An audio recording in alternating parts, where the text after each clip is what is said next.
Hello explorers, welcome to our YouTube channel. வணக்கம். இன்னைக்கு நம்ம பார்க்க போறது அருள்மிகு இருதயாலீஸ்வரர் திருக்கோவில் அமைவிடம். இந்த கோவில் திருவள்ளூர் மாவட்டம் திருநின்றவூர் என்ற ஊரில் உள்ளது. கோவில் திறக்கும் நேரம் காலை 6:30 மணி முதல் 12:30 மணி வரை, மாலை 4:30 மணி முதல் இரவு 8:30 மணி வரை. ஸ்தல விருட்சம் இலுப்பை மரம். கோவில் சிறப்பம்சங்கள். இந்த கோவில் 1300 ஆண்டுகள் பழமை வாய்ந்தது. சிவனின் மூலஸ்தானத்திலேயே பூசலார் நாயனாரின் சிலை இருப்பது தனி சிறப்பு ஆகும். பூசலார் நாயனார் இறைவனை தன் இதயத்தில் வைத்து பூஜித்து கோவில் கட்டியதால் இதயம் தொடர்பான நோய்களுக்கு இங்கு வழிபட்டால் சிறந்த பலன் கிடைக்கும் என்பது நம்பிக்கை. சென்னை, காஞ்சிபுரம், திருவள்ளூர் மாவட்டத்தில் உள்ள பக்திமிக்க இதய நோய் டாக்டர்கள் தங்களது நோயாளிகள் விரைவில் குணமாக வேண்டும் என திங்கட்கிழமைகளில் இங்கு வந்து பிரார்த்தனை செய்கிறார்கள். மகா சிவராத்திரி, தைப்பூசம், மகா சங்கராந்தி, பங்குனி உத்திரம், ஆருத்ரா தரிசனம், வைகாசி விசாகம், விநாயகர் சதுர்த்தி, நவராத்திரி, தீபாவளி, பிரதோஷம், கார்த்திகை, சித்திரை வருடப்பிறப்பு, அமாவாசை, பௌர்ணமி, திங்கள், வெள்ளிக்கிழமைகள் ஆகியவற்றில் இங்கு விசேஷ பூஜைகள் நடக்கின்றன. சன்னதிகள். மூலவர் இருதயாலீஸ்வரர்.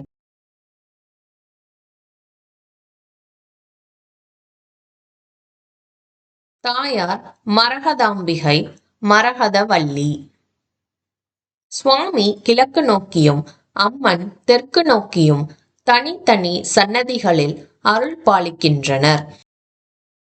கஜ பிருஷ்டம் என்னும் அமைப்பில் தூங்கானை மாட வடிவில் சுவாமியின் விமானம் அமைந்துள்ளது.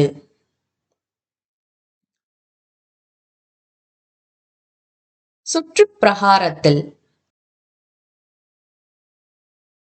விநாயகர்,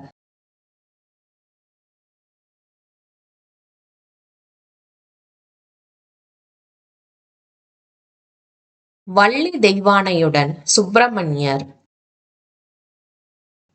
நந்திதேவர், சண்டிகேஸ்வரர், நடராஜர் சன்னதிகள் அமைந்துள்ளன.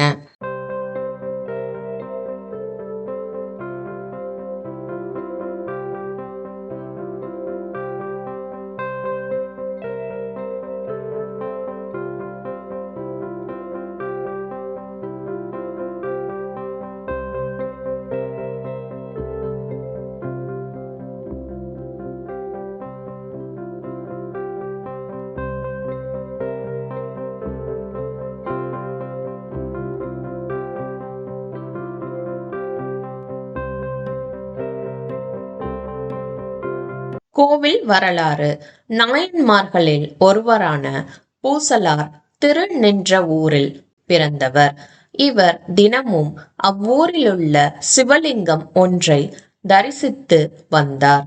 மேற்கூரை இல்லாத அந்த லிங்கம் வெயிலிலும் மழையிலும் நனைந்தது. இதை பார்த்த பூசலாருக்கு சிவனுக்கு கோவில் கட்ட ஆசை எழுந்தது. இவரோ பரம ஏழை. எனவே சிவனை தன் மனதில் இருத்தி தன்னிடம் ஏராளமான பணம் இருப்பது போல் கற்பனை செய்து கொண்டார். மனதுக்குள்ளேயே கோவில் கட்ட ஆரம்பித்தார்.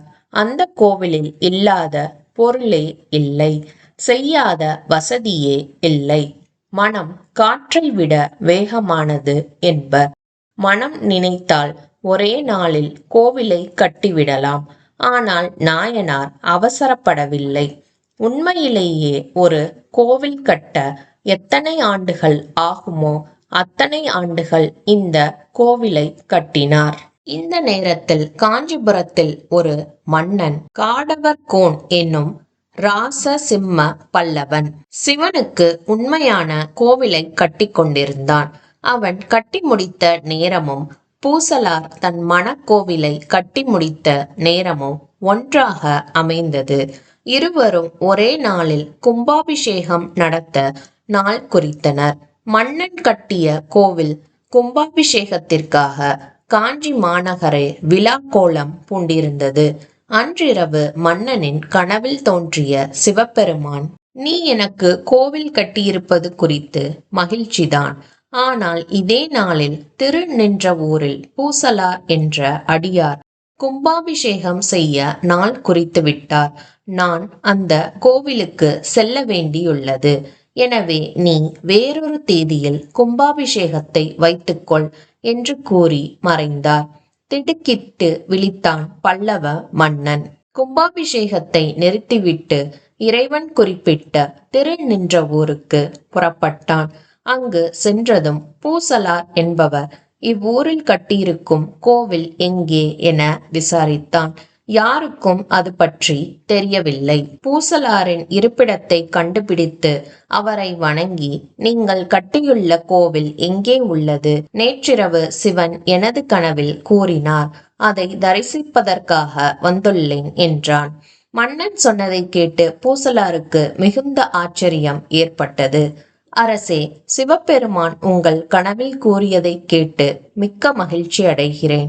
கோவில் கட்டுமளவு என்னிடம் வசதி இல்லை. எனவே எனது உள்ளத்திற்குள் ஒரு சிவாலயம் கட்டி இன்று கும்பாபிஷேகம் நடத்துவதாக கற்பனை செய்து கொண்டேன். இதைதான் சிவன் உங்களிடம் கூறியுள்ளார் என்றார். இதை கேட்டதும் மன்னன் அதிர்ச்சி அடைந்தான். அன்பினால் மனதில் கட்டும் கோவிலுக்கும் பல லட்சம் செலவு செய்து கட்டும் கோவிலுக்கும் உள்ள வித்தியாசத்தை புரிந்து கொண்டான். குறிப்பிட்ட நாளில் பூசலார் எழுப்பிய மன கோவிலில் சிவபெருமான் எழுந்தருளினார்.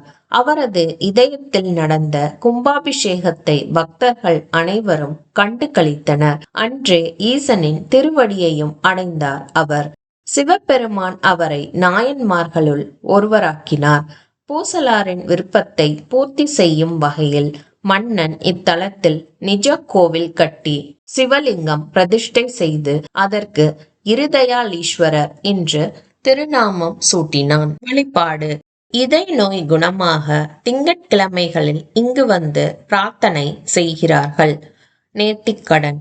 பிரார்த்தனை நிறைவேறியதும் சுவாமி அம்பாளுக்கு அபிஷேகம் செய்தும் வஸ்திரம் அணிவித்தும் நேர்த்திக்கடன் நிறைவேற்றலாம். இவ்வளவு சிறப்பம்சங்கள் கொண்ட கோவில நீங்களும் போய் பாருங்க. லொகேஷன் இந்த வீடியோவோட டிஸ்கிரிப்ஷன்ல இருக்குது. தேங்க்யூ ஃபார் வாட்சிங் this video. Stay tune and subscribe this channel for more Dheera videos and travel vlogs. Bye.